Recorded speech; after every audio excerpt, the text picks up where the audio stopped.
film. So you're probably chainsaw, we have an axe, we have so much stuff. Before we start here, I wanted to give a shout out. Colin told me there's something unprecedented going on here. My grandparents drove all the way from Rhode Island to be in this audience tonight, so let's give them a big shout out.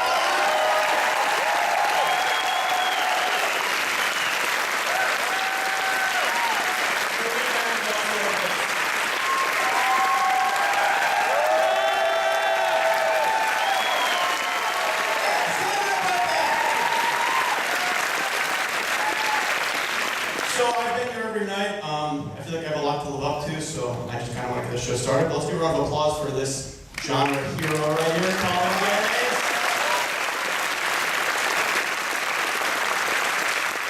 Alright, I don't want to say one more time, so are you sick motherfuckers ready for some alien abduction slasher action? Let's go!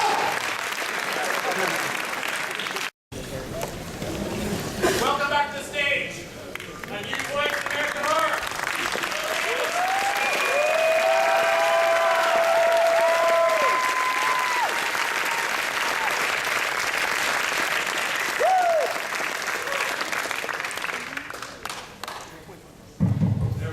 What'd you guys think?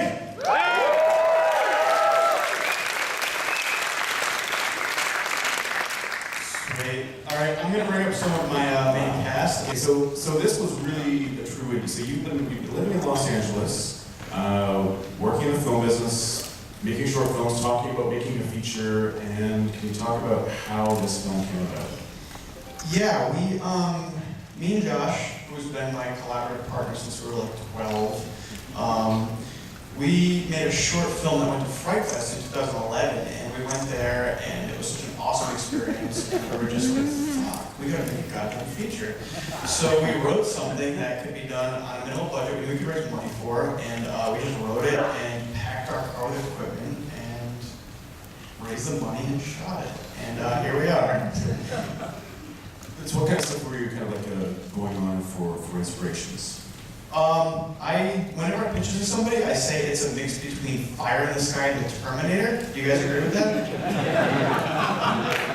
Okay, so that's how I pitch it to everybody. I actually structured the first 15 minutes, if you notice, it's like exactly like the Terminator. I feel so shitty because everybody feels so bad. But we've got like the introduction to the good guy and the bad guy, and you know, the way it all culminates, first 30 minutes is fucking the Terminator.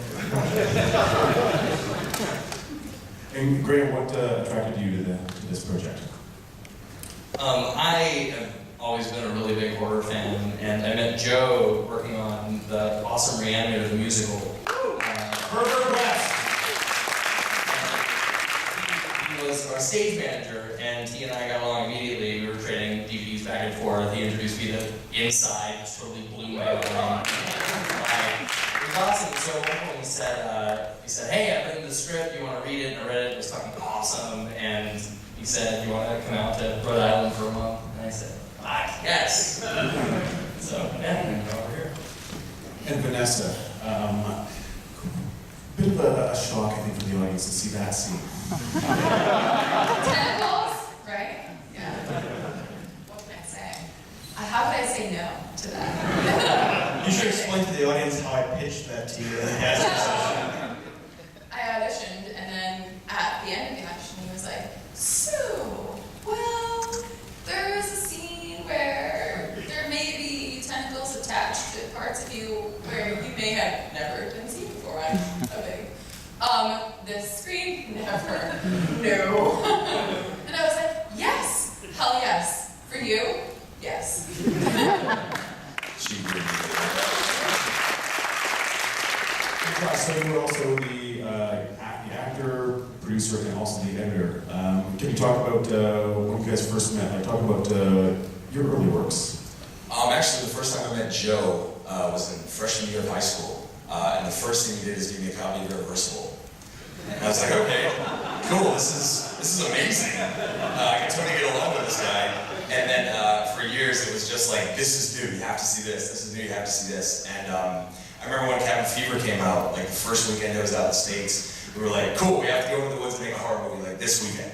Like that's what we're gonna do this weekend. Everyone else is like, oh, we gotta go to this, we're gonna go to parties. We're like, no. We just like Cabin Fever, we have to go make a horror movie in the woods. So that was pretty much high school for us. Not even classes really, it was just movies. And I just have to point out that they have the best arms of the whole festival. So Josh's arm here. She just got an almost human tattoo.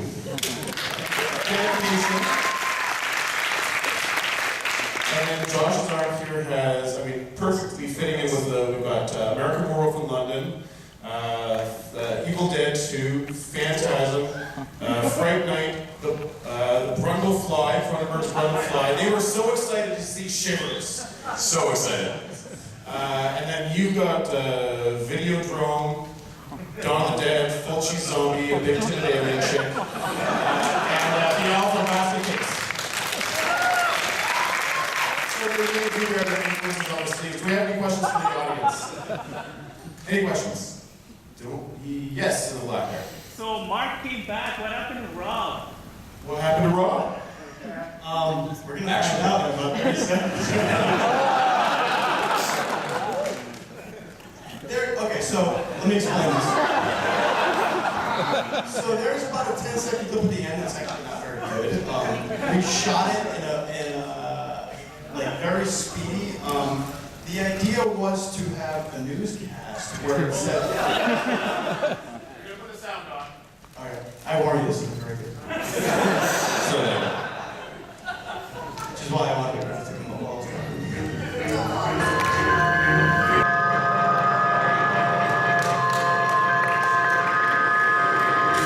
You guys have seen Video Drum, right? Tell me what I wrote that out. So the idea was we were going to have a newscast that kind of explained that Mark was found, but Rob had never been seen again, and then we immediately cut into that. The newscast never got filmed, so unfortunately, seems like I wish it did. But I hope that answers your question. So Josh, you guys shot this back home with your school buddies, so you had to do a nude scene in front of all your school buddies. Yeah, that was fun. The best part about that actually was we had our buddy Jared here shooting behind the scenes. So we're standing there and we were like, probably shouldn't film this. It's like 17 degrees out.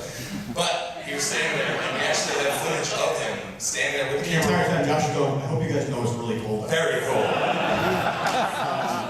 And Jared stands there and we actually have footage. The camera's rolling and he's going, no dude, it's off, go ahead. No, take your pants off, it's off. Which isn't behind the scenes. So that was enlightening. It was fun. We had this makeup artist named Kyle who was like, Josh, would you like me to put gunk in your balls? Gunk in your balls. So much slime on my ass. Which was very comfortable. Sanitation. Nothing compared to what you had to do. Who else do we have? We have another question. Yes. I noticed that there's, I noticed that you, for graduation seasons, that there's pods. You can also draw inspiration from the vision of body snatchers. A lot of inspiration from the Body Snatchers. Actually, my favorite iteration of that movie. I like the '78 one with Sutherland. The Stuart Gordon written one from the early '90s has some good ideas into it. It's not well directed, but just that whole mythology that was a major inspiration for me. Like I said, it was mostly Fire in the Sky and Terminator and stuff like that. But I definitely could watch all of those Body Snatcher movies. I fucking love them. I definitely pulled some stuff from them. Yes. I'll link to that. Yes, it is a very good anniversary of the 78 version. 25th. Oh, 35th, right? Were there any challenges when you were making, what was the biggest challenge? Was there something that you wanted to have in it, but you just didn't have resources? Pretty much everything that I wrote in the script is in there. Some of it wasn't pulled off as good as I wanted, obviously, because I was so ambitious. It's not much money. I guess the biggest thing was I wrote all this shit into the script, attaching a tentacle to a vagina, and then actually talking somebody into doing it for so that was ridiculous. And then Josh, I'm like, hey Josh, so you're gonna play this role, and he's like, so I gotta lay out in the woods naked. And I'm like, yeah, we're shooting in February, by the way. So just the fact that they agreed to do all that stuff, I guess, was the biggest challenge, and actually pulling it off. We shot in February, so we had like 7.5 hour daylight hours. That was really a pain in the ass. And we shot in 18 days, which is fucking ridiculous. And Vanessa's actually pulling she actually pulled that guy out of the El Camino at the end, but broke the window, pulled the guy. So the fact that she was able to meet all of those demands was so ridiculous. And just like, you know, when we shot at the gas station, it was 5 degrees and we were on the ocean, so there was like a 30-degree wind chill. And everybody was sitting inside and I'm trying to direct and nobody's outside. It was so cold. Who else do you have? Who else do you have? Don't be shy. You're on the side there. Yeah, can you talk about the sound design for the film? Josh can, because he sound designed it. Which specifically? Is there a specific one? So Well, he acted, produced, edited, sound designed, and et cetera, et cetera, et cetera. PA.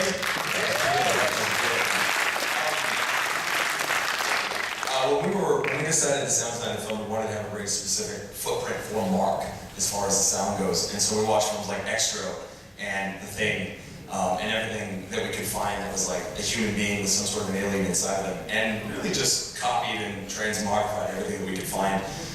The actual scream that I do in the woods and the house and everything else is a pig squealing, slowed down 1,000%, double chorus, and then I think with a very heavy, like 10 millisecond delay for like 5 seconds.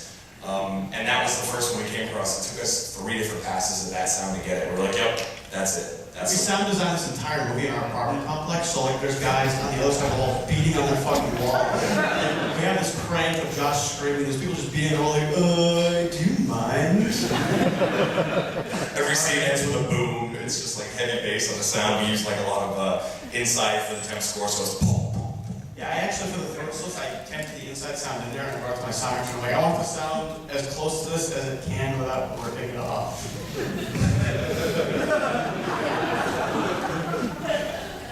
And the interesting thing is, like, you guys did submit this last year, but it was just so rough. You guys wouldn't have been able to even. Yeah, so we submitted it. There was no way we were gonna make a deadline, but why not submit it? And like, we didn't have any color correction, we didn't have the opening credits, we didn't have the end credits, we had no sound design. You know, I just blindly submitted it, and we continued to work on it. We finished it at the end of last year, and we acquired some awesome sales agents. I don't know if you're still in the audience, but those guys are fucking awesome. Their sales agent is called WTF.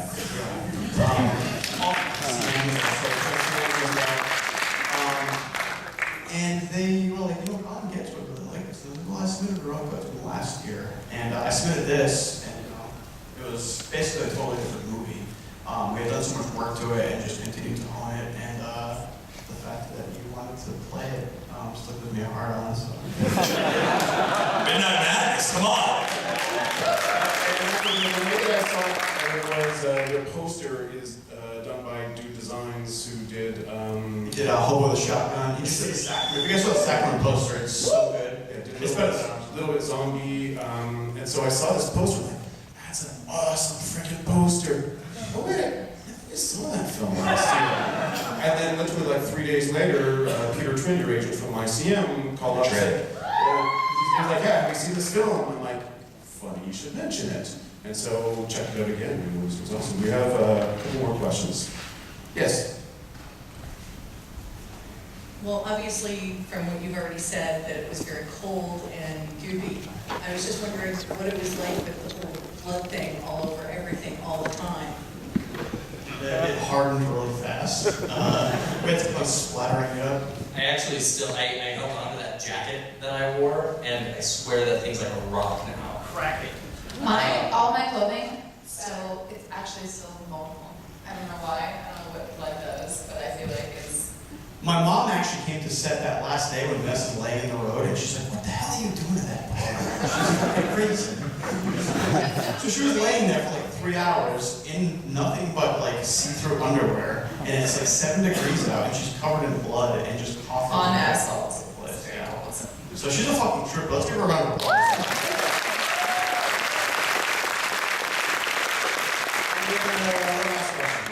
Anyone? Let's blend it. Yes? I thought it was shot on film when I was watching it, but I noticed the red logo at the end.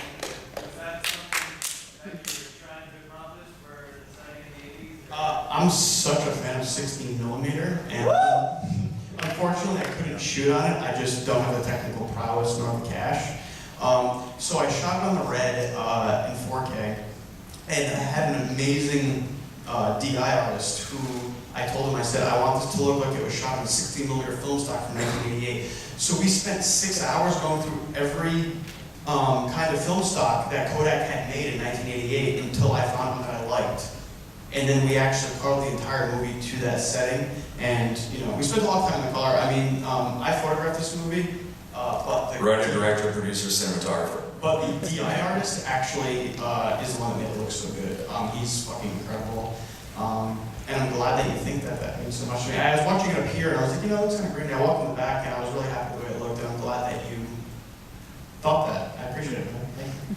And you got some crew here, do you want to have them stand up and give Yes, yes. Okay, so we have so many crew here. So we've got our producer, Anthony Ambrosino. He's to the left.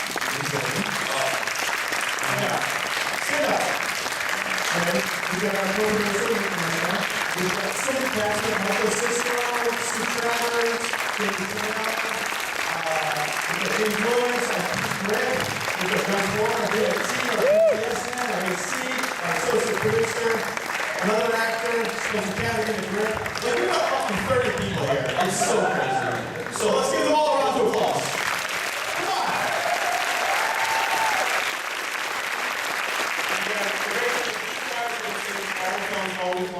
They're here not just for the 11 days of the festival, but for 12 days. It's so funny. When at every meeting, everybody's like, what have you been up to? I'm like, watching movies, and they're like, really? Yeah, I'm at a film festival, man. Watching movies. Get emails at midnight, like, where are you? At Midnight Madness. Of course, obviously. Every night. All right, let's hear it for